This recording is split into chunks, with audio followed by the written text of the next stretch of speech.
En aquel tiempo Jesús y los discípulos volvieron a Jerusalén, y mientras éste paseaba por el templo se le acercaron los sumos sacerdotes, los escribas y los ancianos, y les decían: ¿Con qué autoridad haces esto? ¿Quién te ha dado semejante autoridad para hacer esto? Jesús les replicó: Os voy a hacer una pregunta, y si me contestáis, os diré con qué autoridad hago esto. ¿El bautismo de Juan era del cielo o de los hombres? Contestadme. Se pusieron a deliberar.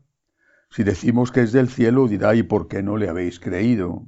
Pero ¿cómo vamos a decir que es de los hombres? Temían a la gente porque todo el mundo estaba convencido de que Juan era un profeta. Y respondieron a Jesús: No sabemos. Jesús les replicó: Pues tampoco yo os digo con qué autoridad hago esto. Palabra del Señor. Gloria a ti, Señor Jesús. Hoy la Iglesia celebra la memoria litúrgica de San Justino, mártir. Está considerado el primer apologeta, el primer defensor de nuestra fe, en su caso, sobre todo ante los paganos que no solamente perseguían a los cristianos entregándoles a las fieras y al martirio, sino que también se burlaban de ellos diciendo una gran cantidad de calumnias. San Justino es el primero que intenta razonar con los paganos y presentar nuestra fe de una forma racional y no solamente aludiendo a la experiencia del Espíritu. Es el primer apologeta, el primero que dialoga de una manera intelectual con el mundo pagano. En cuanto al Evangelio de hoy, creo que lo interesante aquí es la cuestión de la autoridad. De hecho, es lo que le preguntan: ¿con qué autoridad haces esto? Autoridad no es lo mismo que poder. A veces podemos confundirlo en el lenguaje habitual, ¿no? Pero autoridad hace referencia a la autoridad moral. Esta persona tiene autoridad, tiene prestigio, tiene la capacidad de decir esto, quizá no tiene poder.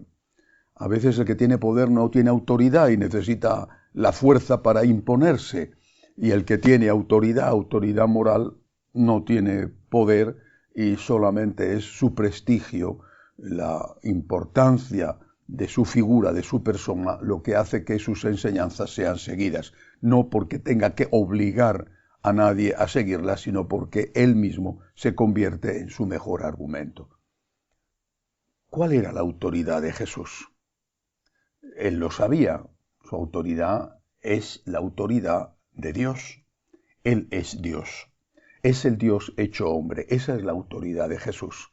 Y aquellos estaban desconcertados, los judíos, los fariseos, que estaban desconcertados porque se atrevía a criticar, a corregir, por ejemplo, a Moisés, nada menos que a Moisés, en un asunto además tan sensible como era la cuestión del divorcio, rechazando y prohibiendo el divorcio.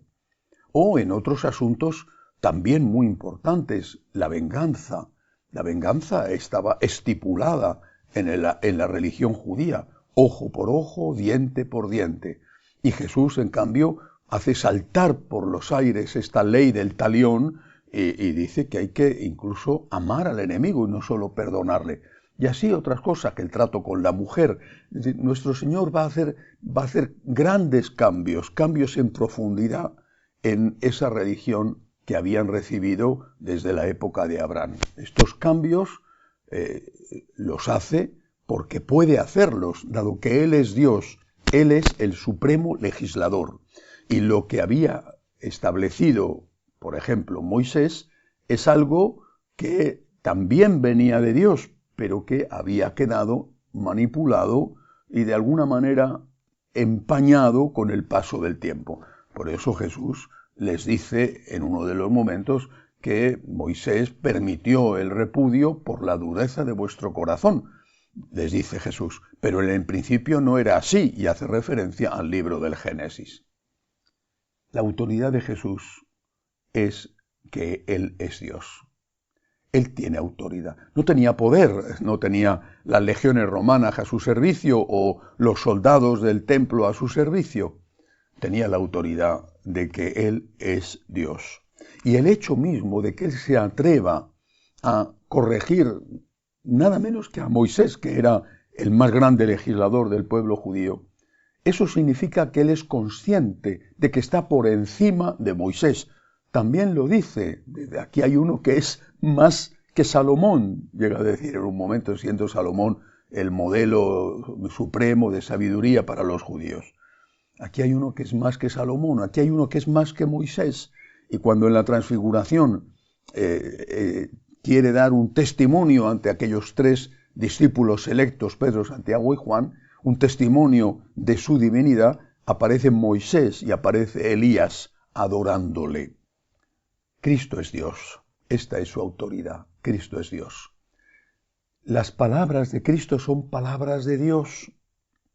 Es que nunca, pase lo que pase, debemos dejar de creer en esto, de tener esto permanentemente presente en nuestra vida. Son palabras de Dios. Pero apliquémoslo a casos concretos, a las cosas que están en debate hoy en día. El tema del divorcio, lo acabo de citar. Es Jesús el que dice: el que se divorcia de su mujer y se casa con otra comete adulterio contra la primera. Son palabras de Dios. No es la palabra de un hombre sujeto a su cultura. Empezando por el hecho de que su cultura era divorcista y él va en contra de su cultura. No sé cómo tienen la osadía, el valor de mostrar hasta tal punto su ignorancia al decir que Jesucristo estaba sometido a su cultura, cuando en eso y en tantas otras cosas iba en contra de su cultura. Pero en todo caso, es que es palabra de Dios. Es que por muchos curas que busques, obispos o quien sea, que te digan que puedes comulgar estando conviviendo y teniendo relaciones maritales con una persona casado civilmente o simplemente convivientes. Y por mucho que te lo diga quien sea, es Jesús, que tiene más autoridad que ese quien sea, el que dice: el que se divorcia de su mujer y se casa con otra comete adulterio contra la primera, y lo mismo la mujer. No podemos ir contra Jesús. Y nadie en la Iglesia, subrayo la palabra nadie, nadie en la Iglesia está por encima de Cristo. Nadie, nadie. No es este el único caso. Es verdad que nuestro Señor no habló del tema de la homosexualidad, pero habló de ello claramente San Pablo. Naturalmente estaba refiriéndose a los que ejercen la homosexualidad en el sentido pleno, ¿no? Bueno, pues San Pablo dice claramente que eso, las personas que hacen eso, junto con otras personas, los adúlteros, los corruptos, no entrarán en el reino de los cielos, si no están arrepentidos, obviamente. Esto no es palabra de Jesús, pero es palabra de Dios. O borramos a San Pablo y echamos sus cartas a la basura, o tenemos que seguir y escuchar a San Pablo y tener en cuenta que a través de él nos ha venido una enseñanza inspirada por el Espíritu Santo. Y así lo demás. La autoridad de Cristo, la autoridad del Señor y de su palabra, la autoridad de lo que está en el Nuevo Testamento, no puede ser discutida por nadie. Nadie está por encima de Dios en la Iglesia Católica, nadie. Podrás buscar 1.000.000 de curas, que no los hay, que te digan lo que tú quieres escuchar, pero en el fondo de tu conciencia sabes bien que estás obrando mal. Podrás escuchar autoridades importantísimas que te digan lo que te conviene oír, pero siempre habrá una voz en tu interior que te diga que eso que estás haciendo está mal hecho. Cristo es Dios. Escuchemos su palabra. Obedezcamos su palabra. Y si no podemos hacerlo, pues reconozcamos que somos pecadores, y pidamos perdón con humildad y levantémonos cada vez que hay una caída, porque el Señor es rico en misericordia. San Justino, cuya memoria hoy celebramos, dio la vida por defender a Cristo y a su mensaje. Hoy quizá hay que dar la vida de otra manera, en algún caso incluso con la sangre, pero habitualmente de otra manera por lo mismo, defender a Cristo y defender a su mensaje. Por amor a Cristo, obedecer a Cristo. Que así sea.